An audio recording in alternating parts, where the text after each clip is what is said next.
Gotta do some running around though. I'm gonna go to the slums, to the rich folks. Let me hit the slums first. Got something to drop off. So I decided to do this live. Wait till I get some people in here.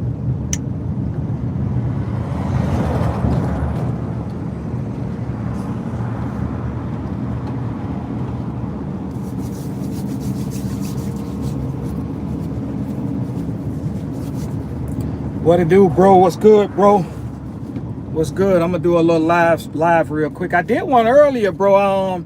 You probably work or sleep or whatever. You weren't in the building. I did one earlier, discussing the loose cannon, Big U, and Big Brick Baby, and federal bonds, and how that stuff worked. I'm hearing that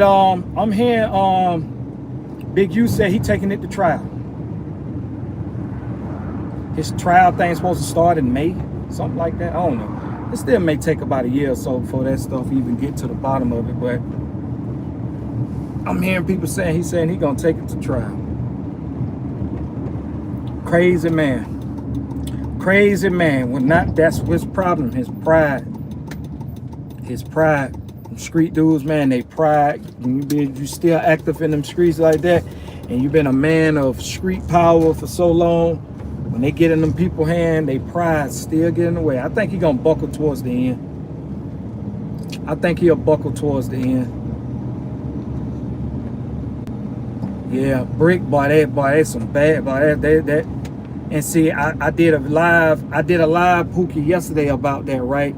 And I was saying how I feel like it's unfair. It's unfair for the defendant, it's a lose-lose situation when it comes to the feds, because the feds have mastered a way to sentence you twice.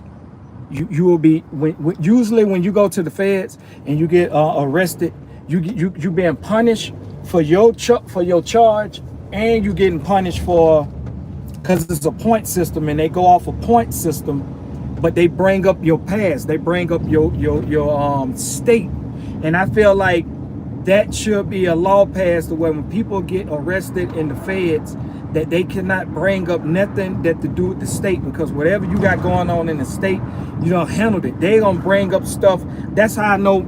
You think it was just crazy when they just did Brick Babies. Imagine when Big U go for his bond hearing, or when his stuff come out and they read off his stuff from the 80s. This man was getting locked up when I was a baby.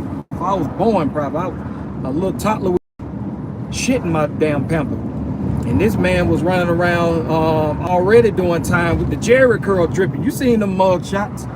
You seen the mug shots?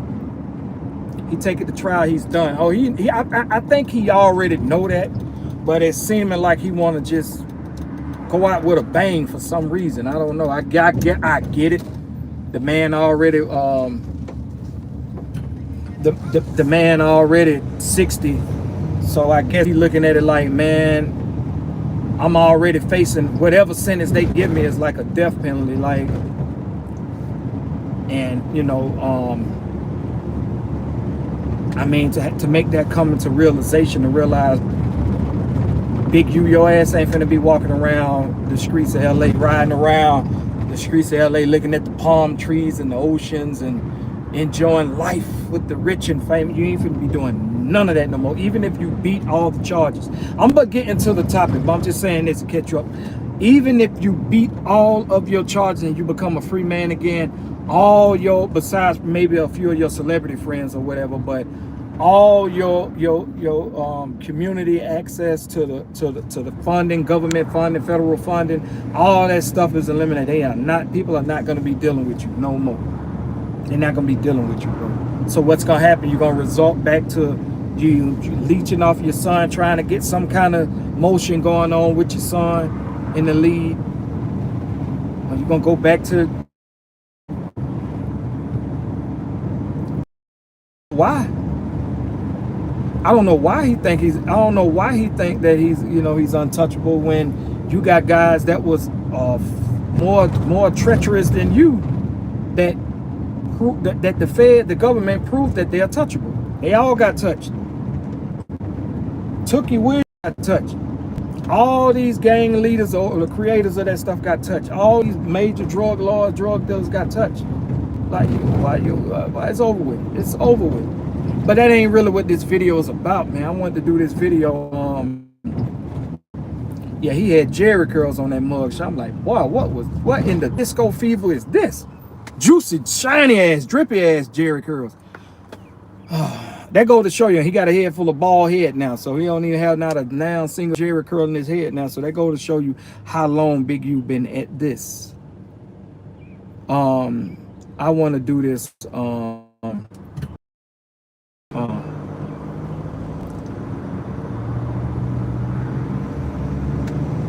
want to do this video real fast about Mav Hoffa, my expert opinion. Mav Hoffa, my expert opinion. Probably worst timing. It's probably the worst timing because I'm actually about to pull up to one of the places where I need to be to drop this big ass fucking drum off. So if it take too long, you know what I mean, y'all got to step it. I know the attention span ain't what it used to be. If it take too long, it's all good. I'll still stay live and maybe people will join the live and come in like friends while I do what I do. Why do it have to be a car right here?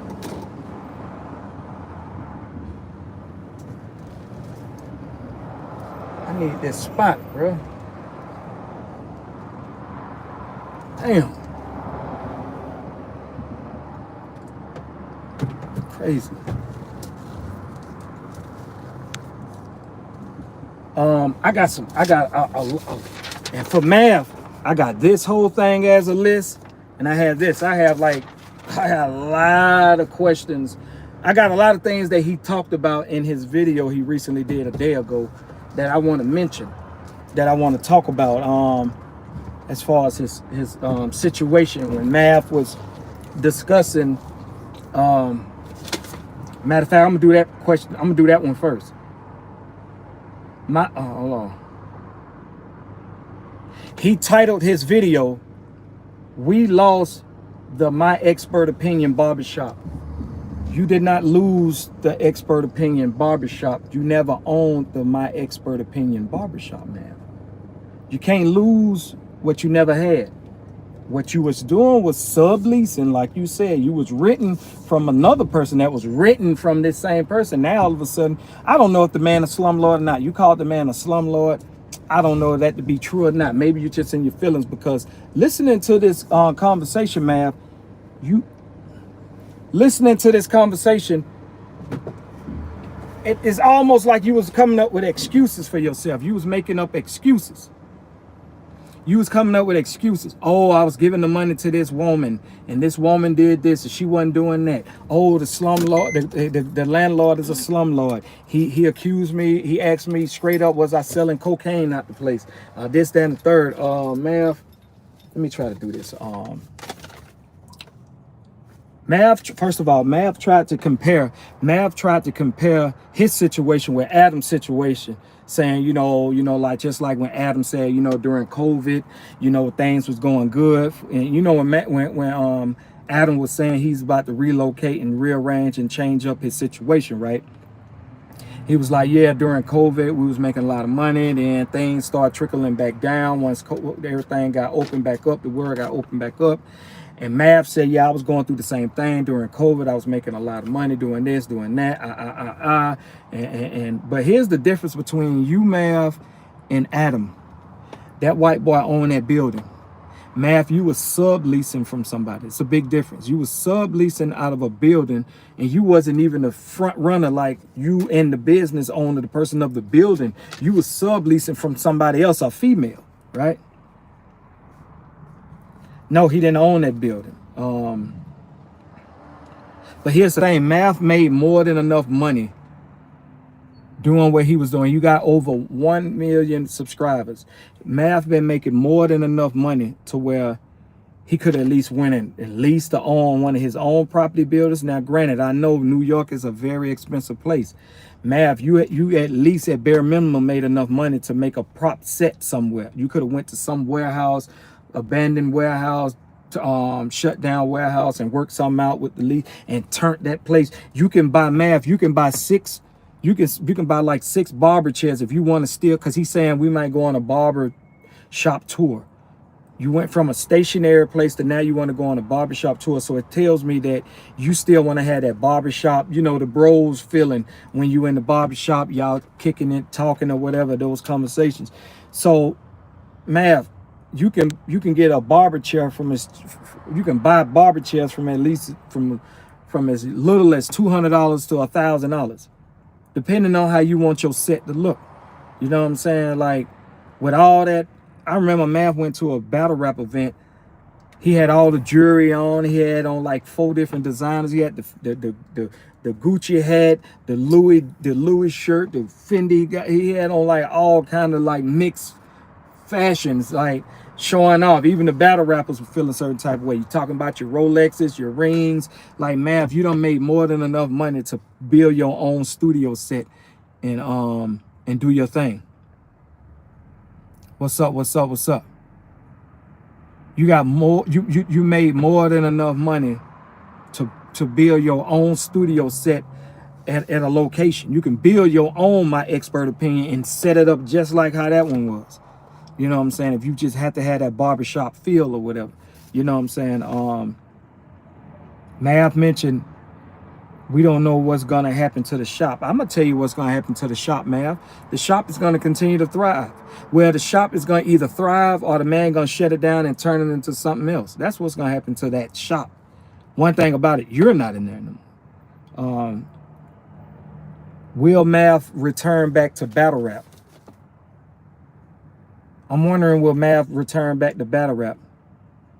Will he return back to battle rap now? Because when he was high and mighty, you know, doing his videos or whatever, his nose held high, people was asking, are you going to return to battle rap? He's like, nah, man, son, I ain't doing that. They don't got enough money to pay me for that now, son. I'm over here on the red carpet at the BET Awards. I'm over here doing this. I got 21 Savage interviews, Lil Boosie interviews, Fat Joe, you name it. I got all the stars coming through showing me love. So he didn't want to have nothing to do with battle rap. I wonder will he go back to battle rap now. A barbershop is easy to open because my bro right here he got a barbershop. He been doing this barber stuff for the longest. He been doing this barbershop stuff for the longest. My bro right here, it's easy. If that's the approach he trying to make. If I got $5 for every time I heard I look like Kevin Hart, I will have the kind of money that Mav Hoffa been making on these YouTube streets.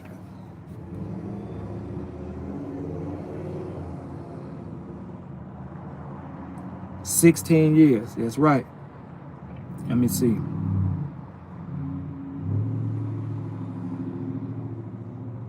Show started seeing success. You were doing business with people that wasn't sound, aka word of black mouth. You was doing business with people that was sound business. So he was saying he had some faulty business going on behind the scenes because he didn't have nothing in contract or nothing written in paper. Mav, you've been a battle rapper for 25 years now. You should know, you are very familiar with contracts. You should have been known that if you're conducting business, no matter if it's with your homie, your business partner, your family, your friend, your lover, let's have some paperwork, contracts and everything in place so everything is cool.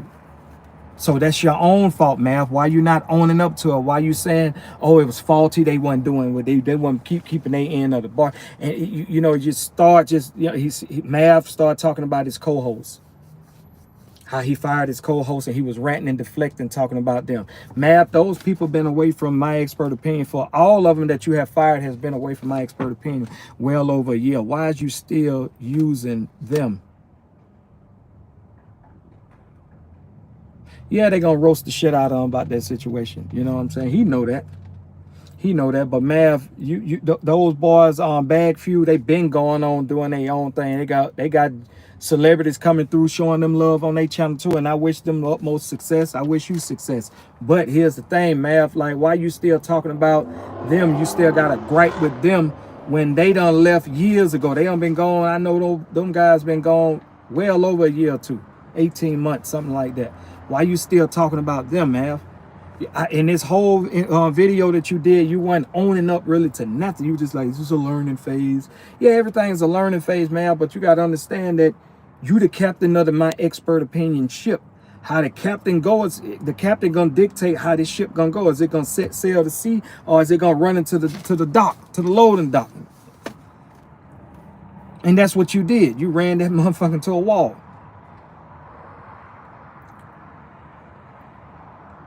How come you didn't build your credit up, or put money to the side for a rainy day, for a moment like this, to where, you know what, it's looking like the landlord of this barbershop, everything is going south. Let me start looking for another piece of property that I can still continue my expert opinion.